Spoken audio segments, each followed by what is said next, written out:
We provide you the platform to turn your dreams into reality. Give wings to your aspirations with KR Mangalam University. क्या शरद पवार की NCP और कांग्रेस का साथ छोड़कर एक बार फिर से शिवसेना प्रमुख उद्धव ठाकरे अपने पुराने साथी बीजेपी के साथ लौट सकते हैं?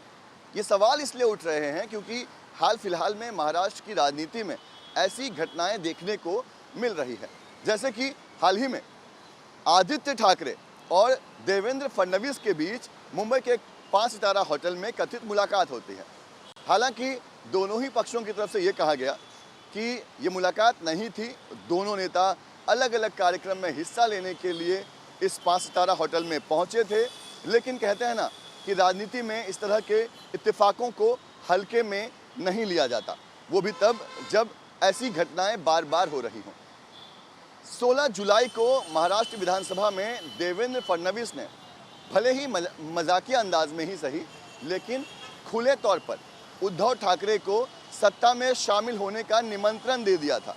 हालांकि बाद में देवेंद्र फडणवीस ने भी और उद्धव ठाकरे ने भी कहा कि जो बात कही गई थी वो मजाकिया अंदाज में था, लेकिन जिस तरह से कही गई थी उससे ये तो साफ हो गया कि दोनों पक्षों के बीच में जो कड़वाहट थी वो अब कहीं ना कहीं सॉफ्ट हो गई है। क्योंकि देवेंद्र फडणवीस ने विधानसभा में जो कहा था उसके अगले दिन उद्धव ठाकरे और देवेंद्र फडणवीस एक बार फिर मिले थे। तो जिस तरह से बार बार ये दोनों नेता आमने सामने आ रहे हैं, इनके बीच में मुलाकात हो रही है, जो कड़वाहट है वो कम होती दिखाई दे रही है, जो एक नया सॉफ्टनेस दोनों नेताओं के बीच में बनता नज़र आया है। उसके बाद अब महाराष्ट्र की राजनीति में ये सुगबुगाहट तेज हो गई है कि क्या एक बार फिर से उद्धव ठाकरे बीजेपी के साथ लौट सकते हैं, क्योंकि कहते हैं कि राजनीति में कुछ भी असंभव नहीं है और राजनीति में कभी भी कोई भी दरवाज़ा हमेशा के लिए बंद नहीं होता।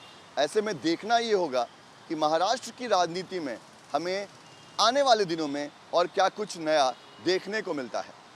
वीडियो जर्नलिस्ट सिद्धेश वाजगे के साथ पंकज मिश्रा, न्यूज़ नेशन, मुंबई। जहां भक्ति है हर शब्द में, कथाओं में छुपे हैं दिव्य रहस्य और ज्योतिष देता है जीवन को दिशा। धर्म से जुड़ी हर बातों को जानने के लिए हमारे चैनल स्तुति को सब्सक्राइब करें। चैनल पर जाने के लिए इस लिंक पर क्लिक करें।